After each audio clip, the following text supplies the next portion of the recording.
Bonjour, je suis Santov Benjo, porte-parole au bureau du Premier ministre israélien et je suis là pour vous informer quotidiennement en français sur la situation en Israël.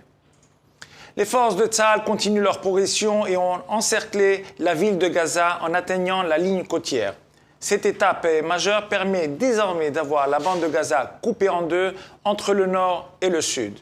Les civils gazaouis ont été encouragés à accélérer leur départ vers le sud car les attaques devraient encore s'intensifier.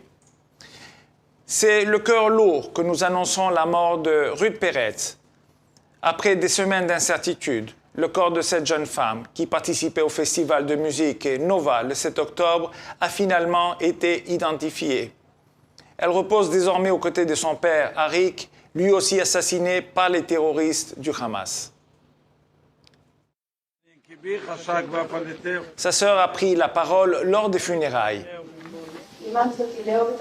Tu m'as appris à aimer la vie, que même si la vie est dure, elle est toujours belle. Tu m'as appris à dire merci. Ruth souffrait de dystrophie musculaire et d'infirmité motrice cérébrale. Malgré ces deux maladies, elle a toujours fait preuve d'une immense soif de vivre. Avec son père, elle partageait l'amour de la musique et tous les deux ont participé au festival Nova. Nous ne t'oublierons jamais, papa, qui a toujours tout fait pour nous rendre heureux. Le massacre a été si atroce qu'il aura fallu 14 jours pour identifier le corps d'Arik et près d'un mois pour identifier celui de Ruth. Viens me rendre visite dans mon rêve comme tu l'as fait pour maman.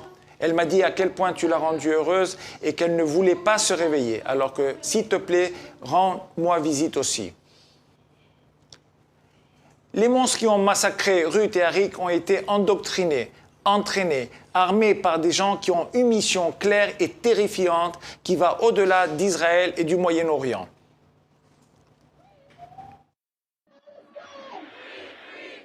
Alors que des manifestations pro-palestiniennes éclatent à Berlin, certains participants ont été interviewés. Voici en substance leurs propos. Den Islam verändern. Du bist für authentischen Islam. Tous ceux qui se disent musulmans doivent vouloir la charia dans le monde entier. Je veux la charia. En Allemagne, c'est certain. Si vous le pouviez, annullerez-vous la constitution allemande? Oui, tout à fait, tout à fait. Comment pouvez-vous transformer l'Allemagne en État islamique? Selon les écrits, si nous sommes en majorité, nous avons l'ordre de nous emparer de l'Allemagne.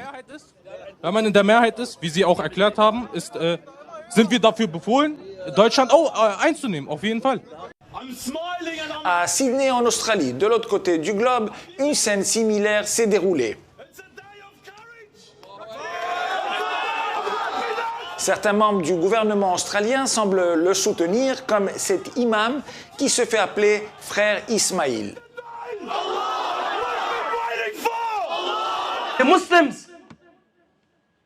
Les musulmans n'attendent qu'une chose, celle de rejoindre les Moudjahidines. Ils accueillent la mort avec joie. Nos ennemis ne le savent pas. Ils ne savent pas ce que signifie le djihad. Les musulmans sont affamés de djihad. Leur cœur brûle du djihad. Ils sont impatients d'être parmi les Moudjahidines et mourir pour l'amour d'Allah. Que le gouvernement australien le veuille ou non, que l'agence d'intelligence australienne le veuille ou non, le djihad est la solution pour la nation islamique. If the Australian government like it or not, the jihad is the solution for the ummah. Il s'agit bien d'une guerre de civilisation. Pour l'heure, comme toujours, nous sommes à votre disposition 24 heures sur 24 pour répondre à vos questions. Si vous pouvez nous joindre à l'adresse qui s'affiche à l'écran. Merci de votre attention.